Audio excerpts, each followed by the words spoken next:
Hello and welcome to We Could Do It Better with Grant and Jonah. The day is September 19th, and we're here to talk to you guys about everything that's been going on in the world of superheroes, comics, and or just anything else pop culture. Oh, yeah.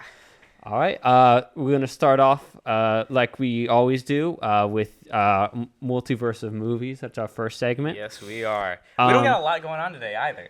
Yeah, I mean, in terms of movies, we do have. Oh, right. No, Yeah. we still got a packed episode. Yeah, we do for have you a guys. packed episode. Just to preface the rest of the episode, if you are aware, Agatha All Along premiered last night at 9 p.m. So there are some slight spoilers for down the road. We'll issue a little spoiler alert before we actually get to the meat of it. But that's kind of what we're mainly talking about today. Yeah, and that'll be on the second half of the episode, and we'll make sure to give a spoiler warning. We're also going to be talking about the Penguin later, which will be premiering tonight. And Agatha Along, of course, the spin-off series from the wonderful WandaVision that came out a few months ago. 3 years ago at this point. Yeah. So we'll dive right in with Multiverse of Movies, and then we're just gonna crank out our usual segments. So, Jonah, let's take it away. Transformers 1 comes out this weekend, really today, and I'm excited. I'm going to try to see it this weekend. I am a little busy today and tomorrow in terms of schoolwork.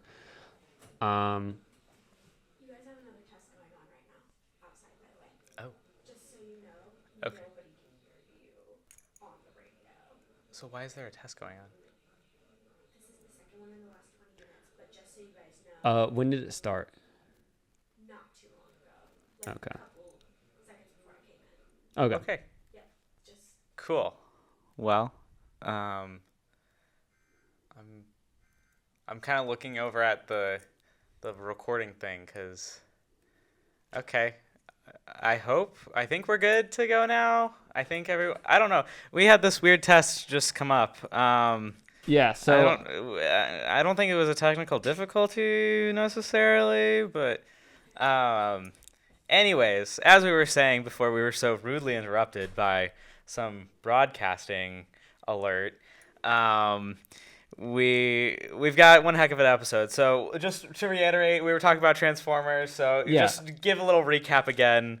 Transformers 1 comes out this weekend. If you're a person that watches movies on Thursdays, it comes out today. I'm gonna try to watch it sometime Saturday or Sunday, maybe Friday if I get all of my homework done. And it looked good from the trailer and the poster. It had a great poster. The trailer looks very good. It is doing very well rating-wise right now. It's at 7.9 out of 10 on IMDb, 89%. Fresh on Rotten Tomatoes, which is, I believe, the best any live-action Transformers movie. I haven't seen a Transformers movie since Bumblebee. I've seen like the old ones, and I saw some of the Michael Bay ones, and I've read. Like I heard what was it? It's not Kingdom of the Beasts. It's whatever the Beast. I should know because I was working at a movie theater when that came out, right? And I do not remember the movie. It came out like last summer. I think. Not that many people saw it. No. But this one looks good. It seems to be reviewing very well. Is it PG or PG-13? Looks like it is PG. Okay. It's Transformers, right? But that's fine. I've never been a huge Transformers fan, but I really like in the comics right now what Daniel Warren Johnson is doing with that, of course. Yeah. And like the what was it? The 1989 animated movie. Mm-hmm. I really liked that as a kid. So I'm gonna be excited. Hopefully I can get into this franchise more again. Yeah. Really looking forward to that. Secondly, you wanted to talk about the Minecraft movie a little bit more. Well, yeah. So we kind of gave our opinions on that.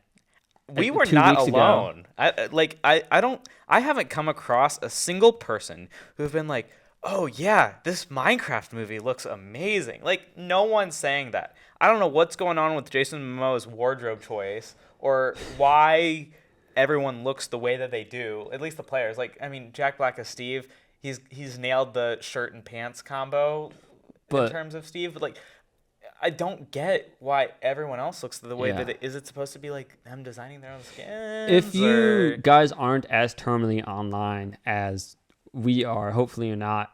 People have been very mad about. I'd almost say mad about this. I'm mad. Minecraft. This has been teased for a movie trailer. long time, and like it looks comparable to something I could pull off. My reaction was sort of just like, this looks.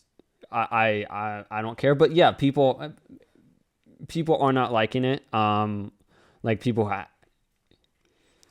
just saying like more so than just like, I'm not gonna see this movie. They're just like, this is like terrible. we still have to go see it. It's still gonna have to be a talking point. So unfortunately, you and I are locked into this, whether we want to be or not. Like we have to go see it so we can absolutely dog on it in the episode that comes afterwards. But like, it looks awful. Like, it doesn't look like Minecraft. I watched someone do a breakdown of it, and you can clearly see a green screen. Like, they did not green screen the hair behind someone else's head enough where you can still see parts of the green screen poking out behind. Yeah, I think that's a problem.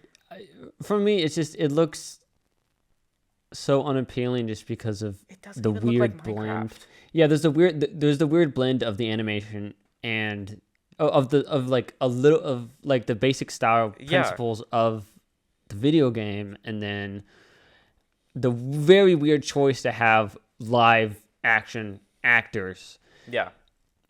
That it's just, I'm just like, this is. It looks awful. Clearly not someone wanted to do this. It was clearly a studio was like, hey, we can make a lot of money. We could make a lot of money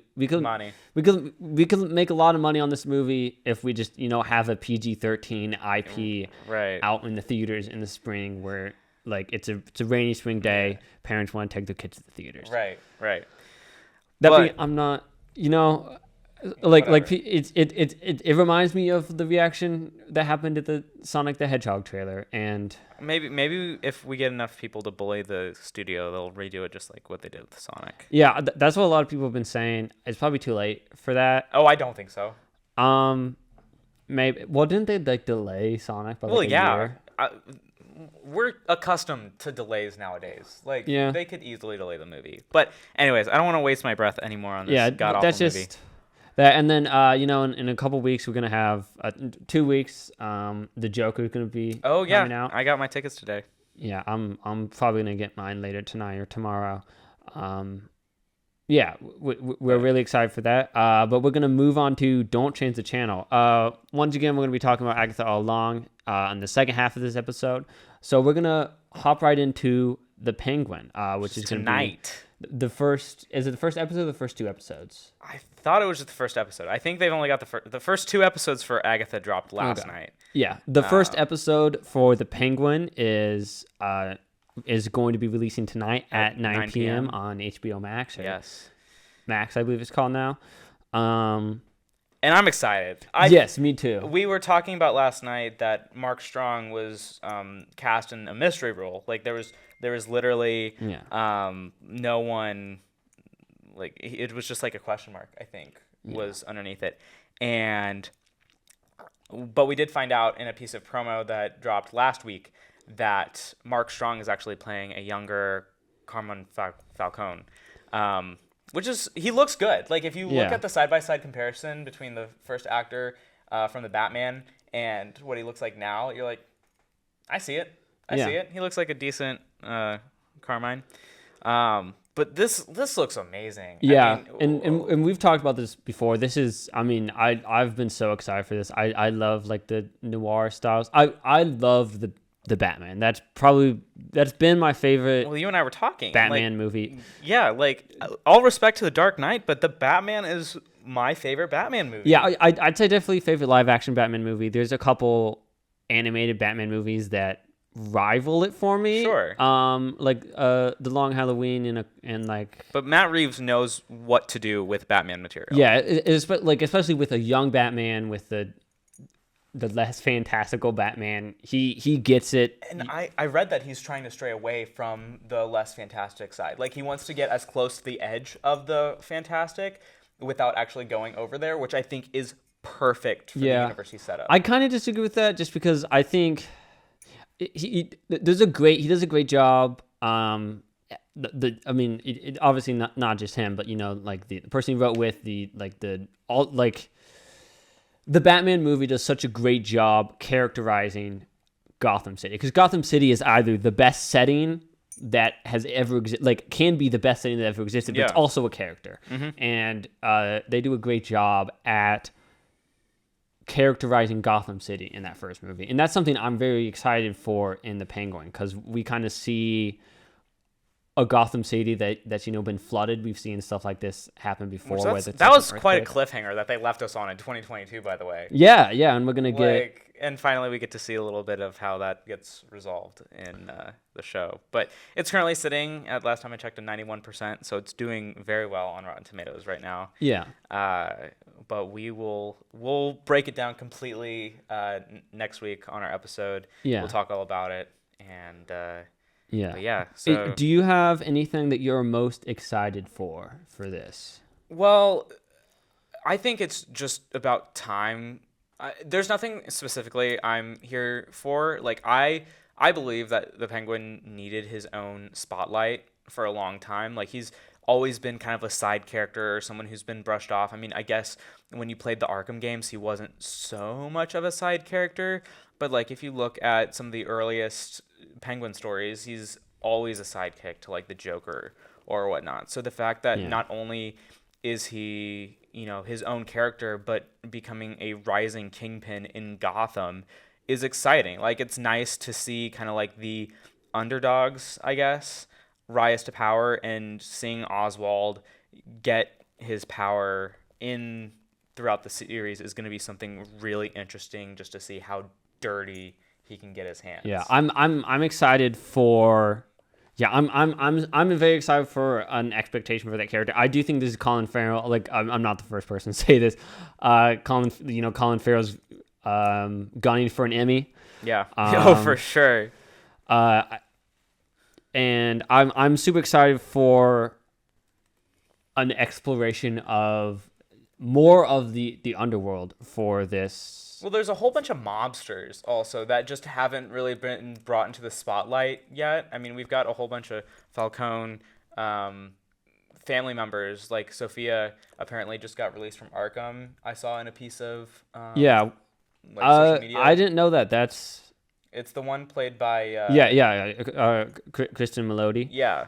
So, which is going to be interesting, because we were also talking about how she's usually a comedy actor, and so now, you get to kind of, which I think is absolutely fascinating, because while we're on the topic of comedic actresses and serious roles, we've got Aubrey Plaza as Rio. Oh, yes. And Agatha, I'm going to be talking about that later. Like, I mean, the only thing I can say about that right now is she's doing an amazing job. Like, sometimes it's hard to distinct certain actors from their roles, but I feel like both from what I've seen from Kristen and Aubrey are just completely different performances. Well, and if you look at for Kristen Melody, she can do serious. If you've seen Palm Springs, she does a very it's a romantic comedy, but she's still got some. Yeah, there's still comedy in it. Like, she's still in the realm of comedy. Like, I know it's more like a serious type role. She chews scenery. Like, there's action.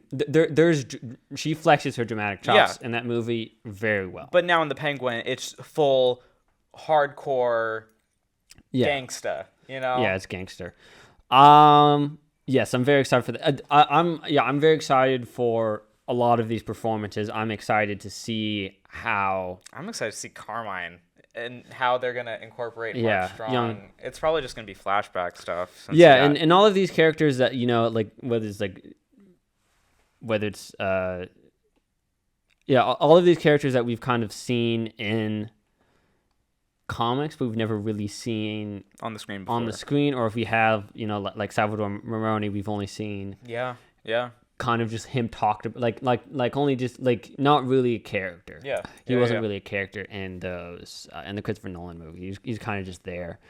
So I'm really excited for that. The trailers, everything looks great. Yeah. We'll debrief next Thursday. Yeah.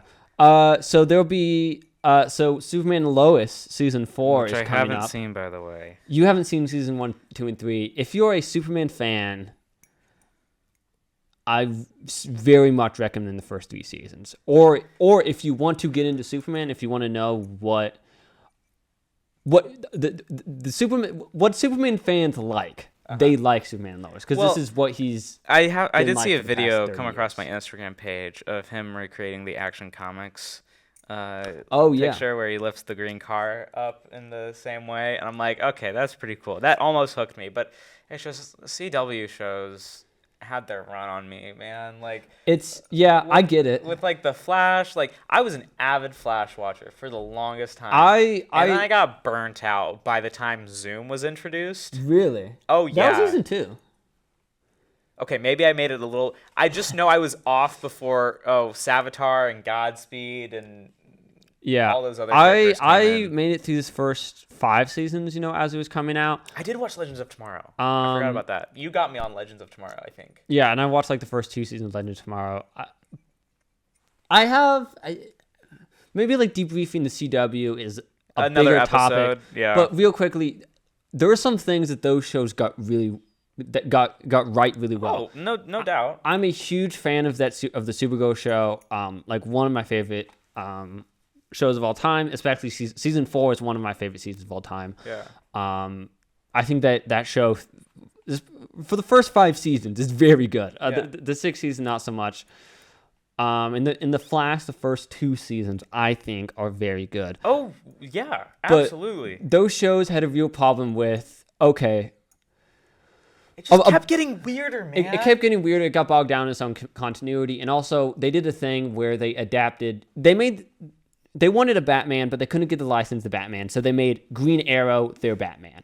And then they wanted a Superman, but they just did Smallville, and you can't do another Superman show after that. So they're like, okay, we're gonna make a Flash show, but we're gonna have him act like the Superman of this universe, and it's While it's we're on rough. the topic of Green Arrow, I saw that Stephen Amell came out, and I've totally forgot that this happened, but in this first season of Peacemaker made a diss on Green Arrow, and like this was just this week. Stephen Amell came out, and he was actually butthurt about it.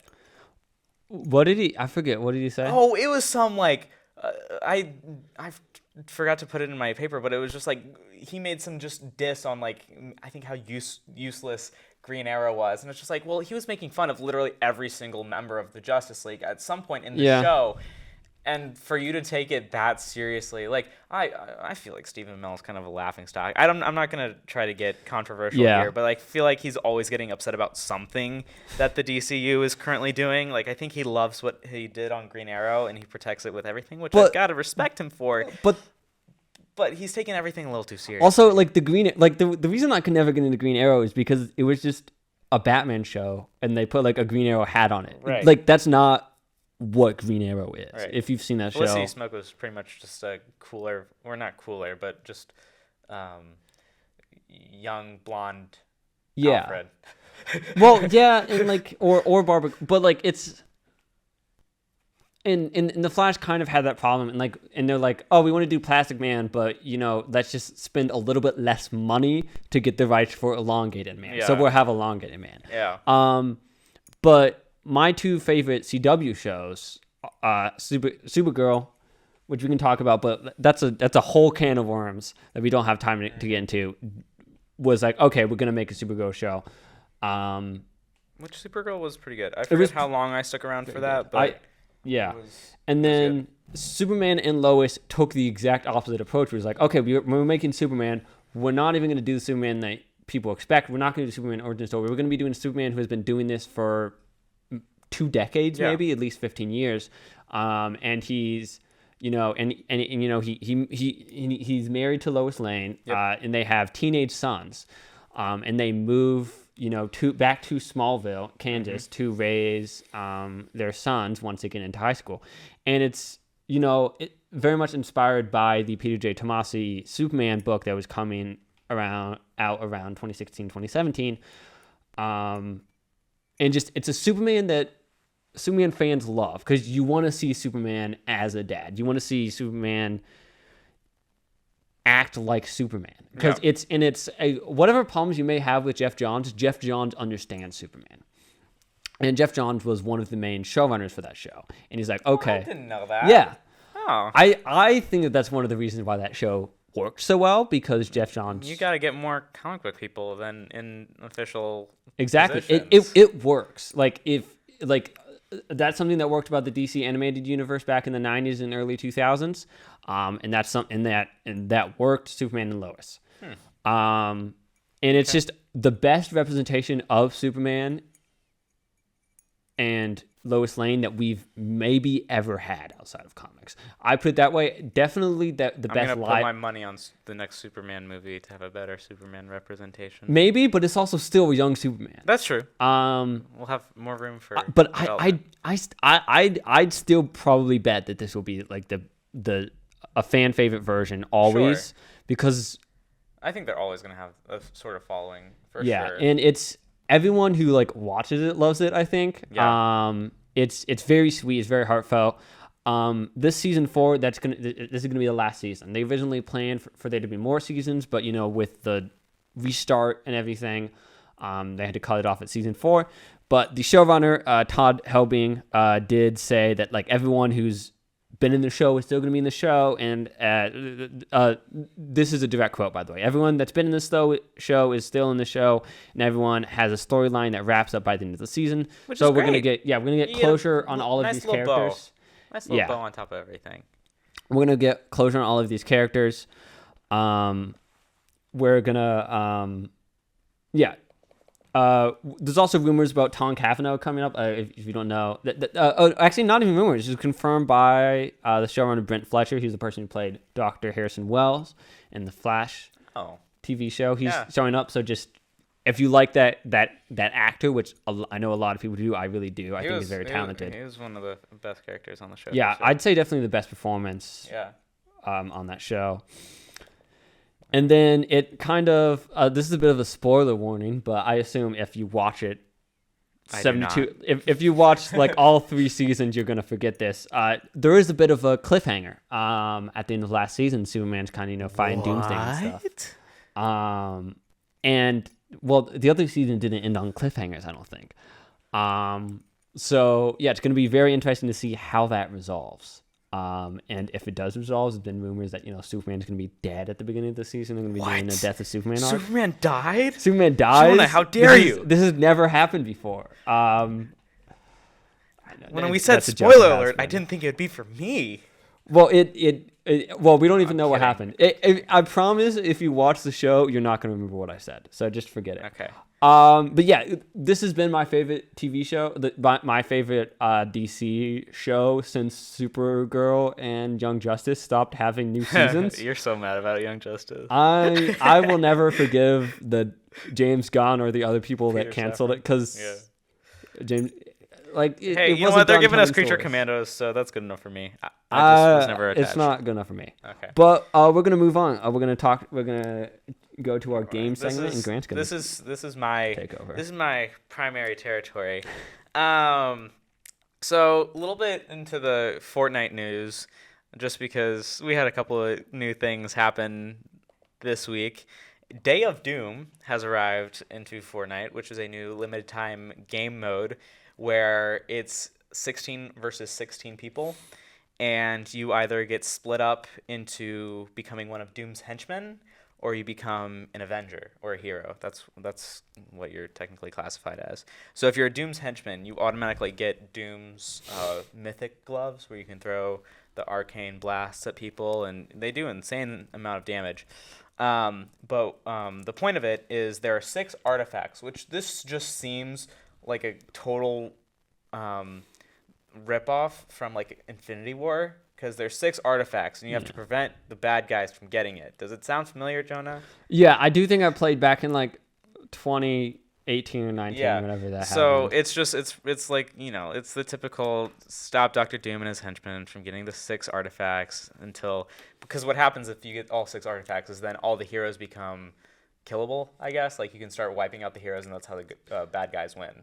Are they henchmen or are they Doombots? They're henchmen. You're technically classified as a henchman. They don't have Doombots? They do have Doombots. They call the main Doctor Doom, who like sits at Castle Doom, a Doombot. Okay. Technically. Good. Because Doctor Doom can't lose. Right. If Doctor Doom... So nobody knows where actually Doctor Doom is right now. Well, the rule of thumb is that if Doctor Doom loses, it's a Doombot. If he wins, it's still probably a Doombot. But just whichever is less embarrassing for Doctor Doom. I think that's he could be a Doombot, or he could be a real Doctor Doom. So yeah, no, That's mostly that joke. game mode. I've played a couple of rounds, and it's nice. It's a nice refresher. If you're tired of the zero build stuff, which is something frequently that happens to me, I hope no one ever sees me play Fortnite because I'm just full of rage. That game pulls out the worst version of me, I swear. Like, I'll be sitting in the basement in my parents' house over the summer, and I'm just yelling at the game, and sometimes they're making fun of me. Anyways, we also have a bunch of new skins that rolled out recently. Yeah. There is a... Do you know about the Durr Burger skin? It's just a mascot of a guy with a face for a burger, and he just walks around. Have you ever seen that guy before? Maybe. It's been like 5 years. Okay, well, he's been Ghost Rider-ified, and they call him the Ghost Rider. That's cool. I like Ghost Rider. And I mean, honestly, like he's still got the same fit. He's got the tight leather getup on. He's still wearing his burger uniform, except with him being a burger, his entire burger is now charred, so it's just like a black burger. But we also added Black Cat into the game, which a lot of people are losing their minds over that. And then Iron Man Mark 45 from Avengers Age of Ultron also showed up in the game. I don't know why. It looks cleaner than the skin we got from the first season of from the first Marvel season we got. But my question is why? Like, why don't you do something more recent? Like, if you do like Avengers Endgame Iron Man, like that makes a little bit more sense than to do something from, like, don't get me wrong, I think Age of Ultron has an amazing suit, but I just don't get as to why we're going all the way back then. But and now there's a rumored Venom skin. I heard that the banana mascot Peely might get a Venom collaboration. So I know that's cool. Yeah. That's cool. We also got new weapons for Fortnite too. Tony Stark now has his repulsors and his jet boots that can be accessed, which I played with the rocket. I played with both. The leg flight packs, they call it flight packs. The leg flight packs aren't that fun. Like you can fly around the map for sure, but you can't shoot anything while I think you can use your unibeam while you're flying, but that's the extent of it. So it's not very fun. Anyways, I'm going a little bit over my time, but that's fine. I'll blow through these really quickly. PlayStation also rolled out a classic gray console from like the first PlayStation ever that happened, and it's got the same color scale as the first one. Like when the controller looks like the PlayStation 5 controller looks a lot like the PlayStation 1 controller, just with the same colors. And then I haven't played Mortal Kombat in a while because I got the first Mortal Kombat game, and I played the story all the way through. It was a lot of fun because they added in Peacemaker, Homelander, and Omni-Man. And so I had a lot of fun playing with those guys. And they recently announced that they're adding Scream, Conan, and someone from the Terminator. I forget his name.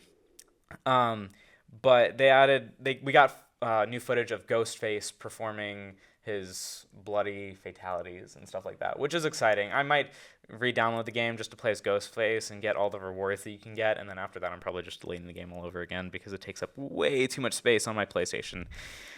All right, so let's go to Comic Corner. Yeah, so Absolute Power, the massive event happening in the DC universe, has been the main event written by Mark Waid, drawn by Dan Moore, has been plowing through. We're almost done with it. The last issue is going to wrap up in 2 weeks from now. But the tie-ins, that's what I want to talk about today. The tie-ins have been very good. And I'm not normally a tie-in person. I think, especially if I'm reading an event that already happened, I hardly ever read the tie-ins. I think that they can distract and make the story bogged down and not good. And I usually read it I usually read the tie-ins if the event is coming out. if I'm reading the event as it's coming out, but like I think that the tie-ins have been making this event, because you probably could just read the main series, but whether it's Batman, Superman, Wonder Woman, all of these books, they've been letting you know what's been going on for all of these characters, while there's this massive Earth-wide event happening where everyone's powers is getting taken away and stuff. And that's not a spoiler. That's part of the advertising. So there's this Wonder Woman issue right here, and we get to know what's happening with Wonder Woman and Damian Wayne. There's this Task Force 7 where we're just getting all of these characters that we care about, that the audience cares about, and we're like, okay, this is something that should be affecting every superhero and probably every character that we care about. What's happening with each of them, and most of them aren't required. Say like I'm not caught up in Batman right now or Green Arrow, so I'm not reading Batman and Green Arrow, and I still feel like I get what's going on. But I am reading Superman and Wonder Woman, so I'm reading those, and it's giving me more context for the characters I care about, and I think that's very helpful. And this, this backup series, Task Force 7, has been doing a great job letting you know what's happening. And Absolute Power Super Son, something that came out this week. Very good. I'm not gonna. I don't want to spoil too much, but it's just about like what's going on with Jonathan Kent, the Superman, the son of Kal-El, and it's very good. There's also like a character death that it explores in there that I was very sad about. Not gonna say who that is, in case anyone wants to read it over. And since the event is still coming out, it's still not on trades yet. But moving on, X Factor. I read that this week. It continues to be a very good Suicide Squad book. And a lot of the other X-Men books are also fun. Uncanny is very good. I didn't pick up X-Men. I think I'm gonna borrow your copy. Yeah. The Arkan Titans, we're looking forward to that, is gonna finish next week. I think Tom Taylor still is staying on, but that's something we can look forward to. Jenny Sparks, another Black Label series, which I'm gonna lend to you when you're over. When it's done, is a Tom King and Jeff Spokes miniseries, kind of exploring Jenny Sparks, one of the members of the Authority, and kind of it's very good. It's nice very heavy for the Authority. Probably not. Actually, all right, never mind. It's an okay introduction for Jenny Sparks. The Authority isn't in it. It's an okay introduction for Jenny Sparks. She's like the spirit of the 20th century, and then kind of just what the book is about thematically, because I've heard Tom King talk about this on a podcast before. I wasn't around, but at the beginning of the 21st century, people were like, okay, the 20th century is done. Yeah. Like what we in the themes of the 21st century, pandemics and conventional warfare. Yeah. And people were like, okay, we're not gonna have any more conventional warfare. We're done with pandemics. We haven't really. We're moving past that as a society. The 20th century is dead. And then 9/11 happened, and that obviously was not true. Sure. And there's a lot of exploration of that because Tom King joined the CIA, was a spy after 9/11, and also through pandemic, and also pandemics didn't stop. Yeah. So there's an exploration about the 20th century hasn't really finished. Yeah. And I think it's very good. These Tom King Black Label miniseries. They're amazing. I know you just finished Human Target. I know. I finished Human Target, and we were talking about this before, and if they ever make it into a live-action movie, they have an extremely high bar. A lot of people have been calling that a perfect comic book, which I can see why. I don't agree with. I love it. It's beautiful. I don't think it's a perfect comic book. Also, Batman Day is this Saturday. Which our local AMC is rescreening Batman 1989. Yeah, so and I think you and I are just gonna watch the Batman. Yeah, and the Penguin. I can't watch the Penguin tonight, but yeah, I'm going to. I might rewatch it on Saturday. Yeah, so we might see Batman 89. We might see the Batman. Depends, but yeah, and we're also going to be if you go to a comic shop, we're obviously going to be going to Oh Yeah Comics over here in Muncie. There's free Batman Day issues. You can all. Oh really? Yeah. Oh. Yeah, there always is. Cool. And there's also, there's other stuff going on. And a new series starts, Batman: The Long Halloween, the last Halloween by Jeff Loeb. This is like last Halloween. There's Yeah. the last Halloween. It means something. I don't really know what it means. But it's just being advertised, and I believe it really is a tribute that Jeff Loeb is doing to his friend and longtime collaborator Tim Sale, who unfortunately passed a couple years ago. And there's 10 issues. Each issue is going to be drawn by a different person in the style of Tim Sale to memorialize him. And I know you've read The Long Halloween, but it's very good. Yeah. Also, next week, 3 issues. The main 3 things we're looking forward to: Ultimate Spider-Man. We're both reading that. It's phenomenal. And then Helen Windhorn and Nice House by the Sea. My 2 favorite comic books right now just happen to be non-superhero comics, are coming out next week, and they're both amazing. I recommend everyone to check those out. All right. So we are about to dive into Agatha All Along. Okay. If you do not want this to be spoiled, then it's been great having you, and we'll see you here next week. If you do not care, or if you have seen Agatha All Along, welcome. Yeah, and also this will be this episode will be if you're listening on video, this will show up on our YouTube channel. So you can come back to it later. Koven's YouTube channel.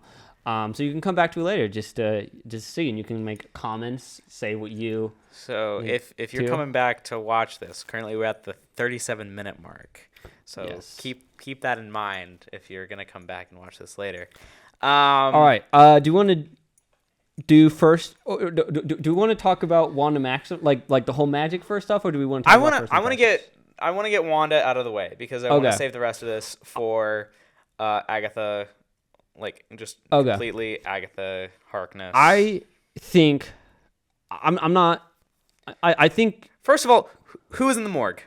Who's in the morgue? Who's in the morgue? We don't know. Is it Wanda Maximoff? But because the hair was Scarlet, and that couldn't have been more of a dead giveaway than to have the hair Scarlet and the tag on her toe to say Wanda Maximoff. But it also said Agatha Harkness. Once the text started appearing, let me tell you this: she was in the morgue when she was still technically underneath Wanda's spell, right? Yeah. What if it wasn't actually Scarlet's body? What if it was the Darkhold, and that's the thing that died? Because at the end of the Multiverse of Madness, Scarlet Witch had destroyed the Darkhold in every single reality ever. Yes. And maybe that's why it died. Because Scarlet Witch, because Agatha's trying to take back the Darkhold, right? Or she's just trying to get her powers back. Yes. I think with Agatha's character, she'll take as much power as she can, but really right now she just wants any power at all. Right. So first of all, I've seen a lot of speculation. It's like I've seen interviews with Elizabeth Olsen, and she's saying, "Oh, we'll have to see when if I appear in a future movie." She's not dead, right? I think I saw her character dies, but who's does she though? Does she? Maybe. I don't know. When the tower, I need to look at when it. When the Darkhold tower is crumbling, there's a red flash that comes, that just bursts out of, as the tower's falling. There's just a red burst, and I think either A, she's protecting herself, or B, she's gone to a reality where she's just away. Yeah, and there is very much of that. Like, we're used to just fake out deaths, but the MCU outside of the snap. Hasn't really had very many fake outs. Let's take a look at how freaking powerful Wanda is. Yes, you're going to tell me that she just got taken out by some tower? I don't think so. Well, there's an argument to me that she's a glass cannon. I don't know if I necessarily agree with that argument. A glass cannon, if you're not aware, is someone who can pack a lot of punch but can't necessarily take that. She literally went up against the Illuminati and slaughtered every single one of them. Yeah. She survived a freaking tower falling. Maybe.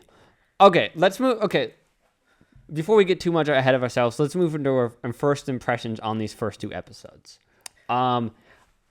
It's good. I liked it. I was, because this was something that I was kind of like, yes, they left the door open for Agatha's future at the end of WandaVision, for sure. Did we need this? No. I'll take it. I'll take it. Right? I keep saying all over social media, this is the show that nobody asked for, but people are enjoying.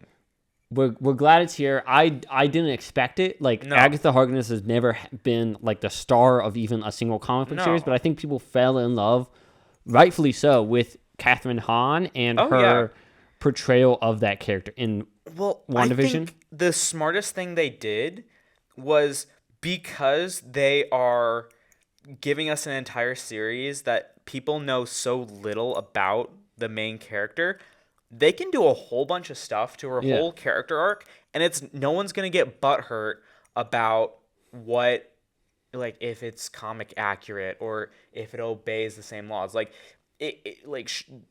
Marvel Studios can do whatever they want with the character, and there's so much freedom behind the show right now. Yeah, and they are doing that.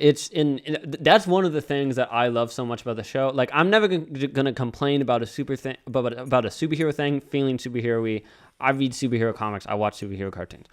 But it is very refreshing. I'm sure a lot of other people have this opinion that the show feels different. The vibes are different. The fashion is different. It is. I mean, take a look at the intro sequence. I mean, yes, it was kind of a spin-offy from WandaVision, just how it's, they're doing the whole title fake out where it's, okay, yes, it's Agatha All Along, but they called it Agnes of Westview, right? And it was like kind of like a True Detective type show that they had kind of set it up to be. So like, they're still like, that's just the best part about them having complete creative control, is just like, they can do whatever they want and it doesn't really matter. Yeah, because there's probably no repercussion for the larger Marvel universe, unless maybe there's another Scarlet Witch show.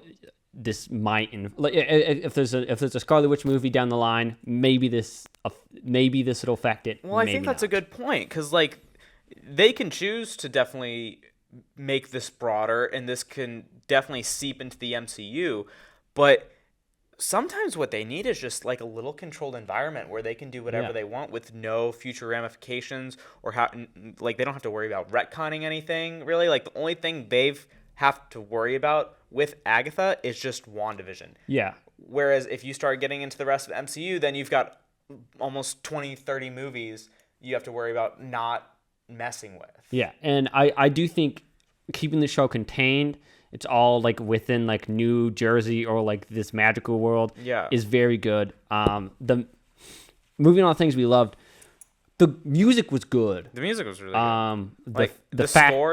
The score was good. I mean, I almost got chills for when they were about to summon the door for the Witch's Road. It was, I think they called it the Ballad of the Witch's Road, and like, everyone sounded really good. Like, I didn't know, like, if you're just bringing, or like, I know that they definitely auditioned and like there were tryouts and whatnot for who had the vocal range to do something like that. But like, when you just assemble a bunch of random women in a basement to start doing witch chants, I'm like, for witches, they sound really good. Like, they're they were in harmony. Like, it was very impressive. Like, that was probably the best part about the second episode, at least, was just how, like, that song alone was amazing. Yeah, the fashion is great. I love that. Agatha has like, a great costume. Great. Yeah, on great fashion all around, great costuming all around. And the music too, on the outro segments, very good. It adds very much to the vibe. I like the vintage witch vibe. Yeah, the effects are I think that the effects are very good. They're not cheap. Like, sometimes you can tell when the effects are being cheaply used. Like, Marvel, like, I've seen it happen firsthand. Like, I mean, Thor: Love and Thunder didn't have the greatest visual effects, but like, Agatha All Along, so far everything has been great. Those witches, like the witches that were out to like get Agatha in the second season. Oh yeah, that's cool. Those were freaking scary. Like, they did a great job. Like, I think those had to be like real actors. I'm sure there was a degree of visual effects that were involved in, the creation of those, but they did a great job making them. I don't know what their purpose was. Like, I know they were there to take out Agatha, but they were scary as heck, man. The performances have been very good. Catherine Hahn, everything felt weird. on the first episode, but it was great because it was on purpose, because it was like a fake reality. So everyone was kind of acting a little bit weird. It was like a hallucination that Agatha was having. Everyone's been doing great. Catherine Hahn, Joe Locke, Aubrey Plaza, especially. I think great performances, especially performing as the different characters that they've been. Since part of them have been Agatha's hallucination, and part of them wasn't. Yeah. I think that the world building that they've been doing the magical. I'm so excited to see the Witch's Road. Yeah, the world building that they've been doing for the magical side of Marvel, I think. Since in Doctor Strange 1, I wasn't a big fan of it, like the sling rings and all that stuff. But I think in this specifically, there's some great stuff there. There's like they're telling you like this is how witches work, like this is like what a coven is. But like they give you some information, but like you still like would not be like I still can't explain. Yeah, I still can't. It brings up way more questions than you have answers. I still cannot explain anything, but you feel like there are rules. And it makes sense. They do it so well. Like, them tapping into the horror mystical side. I mean, I'm going to say this again, but Werewolf by Night is one of my most favorite Disney Plus projects to come out of the whole Disney Plus run so far. And it's because that they don't have to worry about continuity as much. Yeah. Like, you can make your own world, and it works. And I love horror. Like, if you know anything about me, I love the horror genre. So, like, Moon Knight was one of my favorite series to come out. Werewolf by Night is probably my hands down favorite project to come out of this. So like it makes sense that Agatha, which I would love to see, like if Agatha and Werewolf by Night do a crossover, or like Moon Knight. I could see Moon Knight beating up, or at least showdowning against Agatha. I mean, let's be real. If Agatha gets her powers back, she's gonna be one heck of a fight against Moon Knight. But anyways. Yeah, and other just cool pieces of world building, like this is something that they took from the comics, where like magic people aren't allowed to kill other magic people, and they're very protective of that in the comics. Like I think one time I know this from like there's a Captain Marvel, the Kelly Thompson Captain Marvel series I was reading. She had to kill like the Enchantress's son in the future, and this isn't a story. This isn't a spoiler because it's like 2018. And then like she got back, and then like Agatha and Scarlet Witch and Magic and all those people were like, "Hey, you messed up." He's like, "But he was like evil," right. And like it was the future, and they're like, "We don't care. Like there's all this world building that I think works really well." Yeah. I do need to bring up two characters, and we'll get to the teen later because I know who you think the teen might be, and you might / probably be right, but I want to talk about Nicholas Scratch because wait, who's that? Nicholas Scratch is when I think it was Agnes at the time. It's the bedroom that she walked into. It was the empty bedroom. Yeah. It had like the trophy for like best solo in a choir competition. Yeah. It was just like the empty boy's bedroom.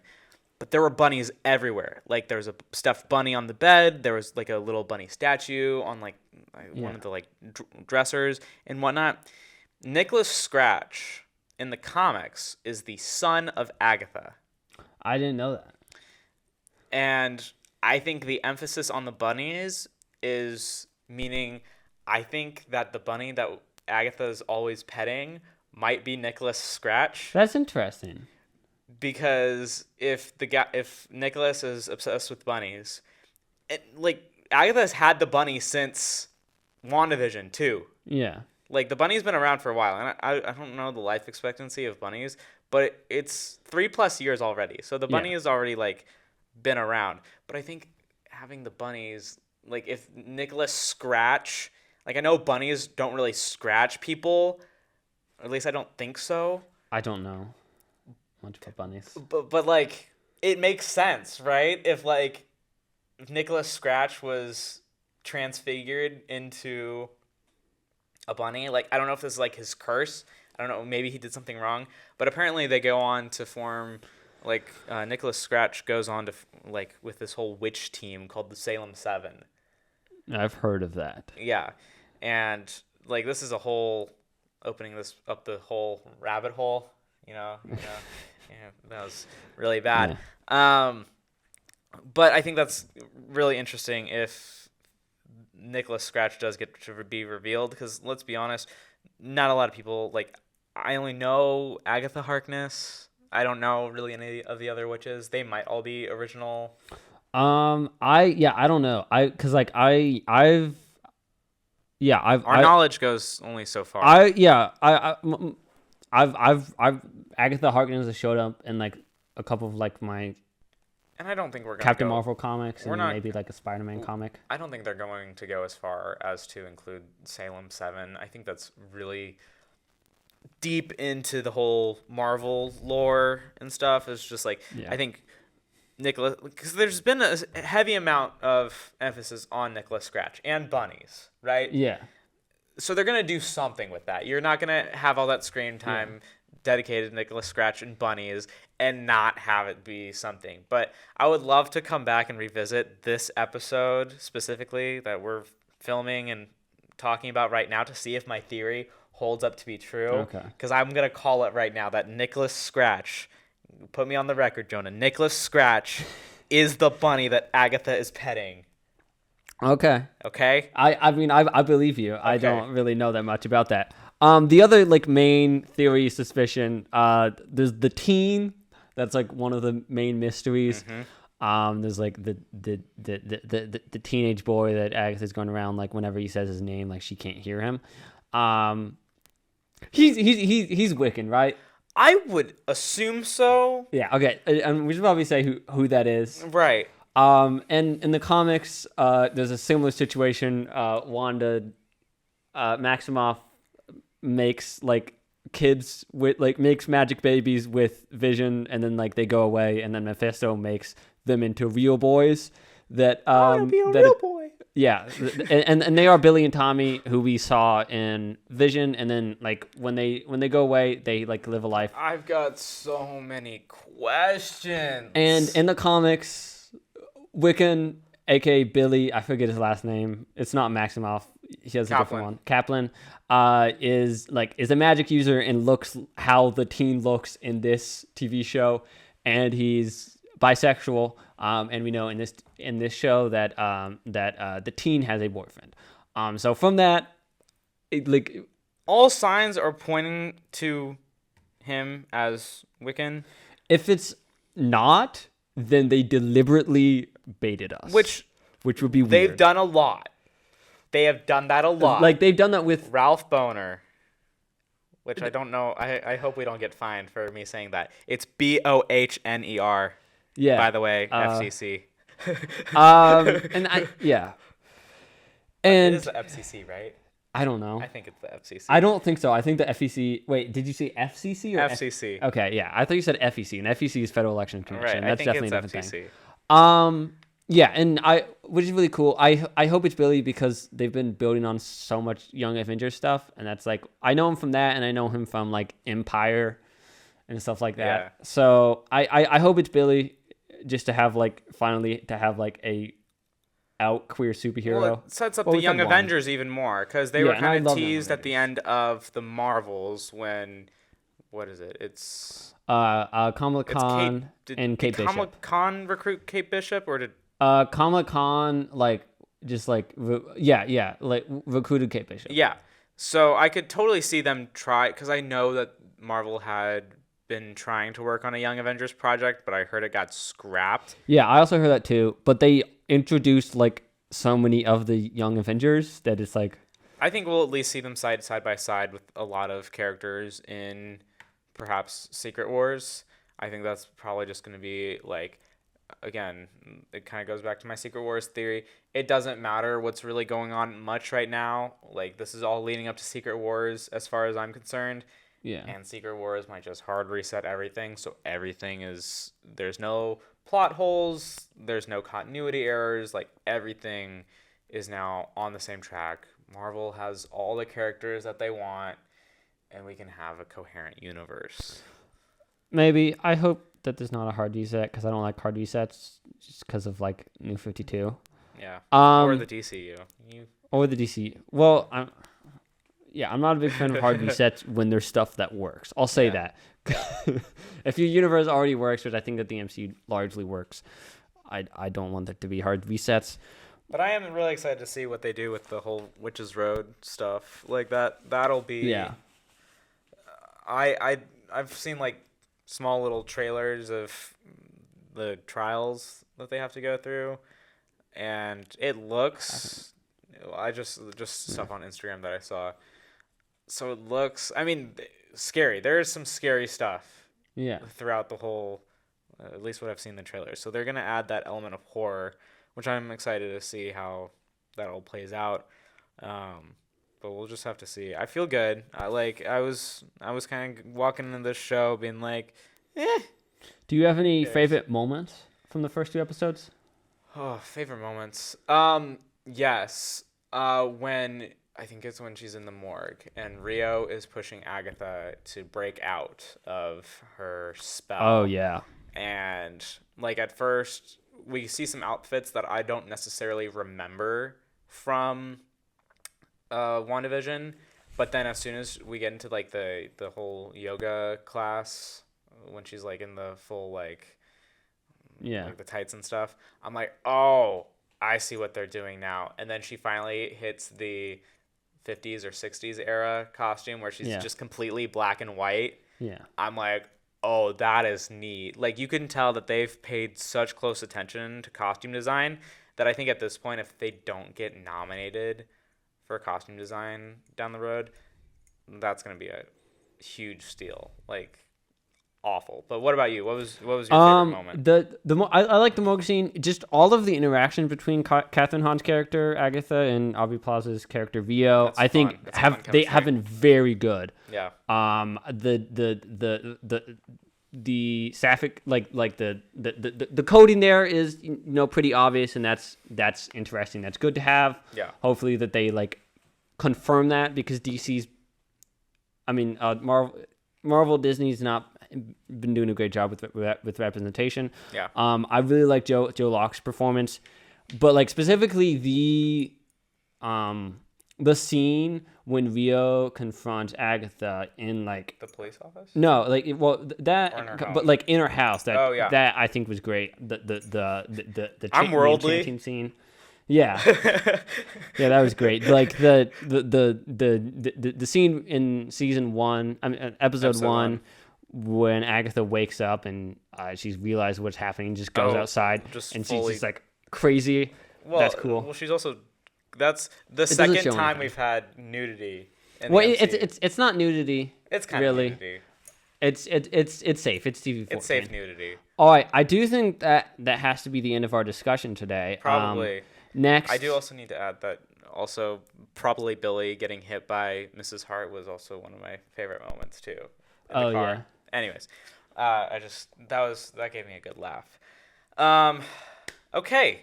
What are we talking about next? We did not talk about this much before. Well, we're going to be talking about probably more Agatha All Along, and we're going to be talking about the premiere of the Penguin next week. That's also true. There's also going to be a lot of DC. I know we talked a little bit about DC, but there's a DC Absolute Universe is coming. Yeah. We're going to be talking about that next week.